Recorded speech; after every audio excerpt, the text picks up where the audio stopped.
တွေတိတ်တိတ်လေးလှရှာလာအတာတင်ချင်ရောက်ပြန်ပြီပေါ့အမေအိမ်လေးကိုလမ်းနဲ့စိတ်ကပူပူပြီးထိုးလာပတောင်ရနန်းလေးလေးတွေဝေးလာတော့အမိမြေကိုရင်ထဲကလွမ်းလိုက်တာအတာတင်ချင်ရောက်ပြန်ပြီပေါ့အမေအိမ်လေးကိုလမ်းနဲ့စိတ်ကတိုးလာဒီမှာရွှာတဲ့မိုးတွေကအိမ်ကတင်ချင်ရေလို့ရှင်ကိုမအေးစေခဲ့ဘူးရေစုံနေတဲ့လမ်းပေါ်မှာအေးချင်းတွေနဲ့ပျော်ခဲ့နေတွေရေသံတွေကြားထဲမှာငါရဲ့ကလေးဘွားလေးတွေရှိနေသေးတယ်တောင်းဝရပွင့်နေငါမျိုးလမ်းလေးမှာဒီနဲ့တင်ချင်လဲငါမရှိနိုင်ခဲ့ဘူးရေသံတွေကြားထဲမှာ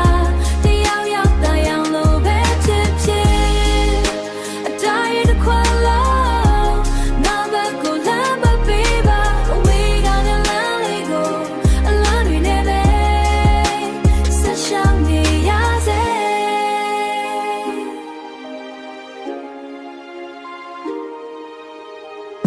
မနှစောစောအမေချွေးတဲ့မုံလုံးကြီးပေါ်အဖေပြောတဲ့နှစ်သက်ဆူတောင်းတယ်အခုတော့အိမ်မလို့ပဲတကယ်တော့အဲ့ဒီနေ့ရက်တွေကငါဘဝရဲ့အနှွေးထွေးဆုံးအမတ်တရားလေးတွေပါပဲဒီနေ့တော့ပြန်လာမယ်အမေအိမ်လေးစီဒါပေမဲ့ခုတော့အဝေးမြေမှာရုံးကန်နေရစေdon't worry ပွင့်နေငါမျိုးလမ်းလေးမှာဒီနဲ့တင်ချင်လဲမရှိနိုင်ခဲ့ဘူးအမေစီပြန်ချင်လာပြီးအတားရတစ်ခွက်လောက်လမ်းမပေးပါမတော်ပန်းတွေနဲ့ငါမျိုးလေးကိုမျက်ရည်တွေနဲ့စေ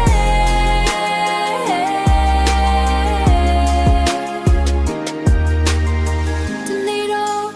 ငါတို့အားလုံးတင်ချင်ကိုအတူတူပြန်ဆင်နွှဲကြမယ်အဲ့ဒီနေ့ရောက်တဲ့ခါမိအိမ်ရှိမှရေသံတွေပြန်ချရမယ်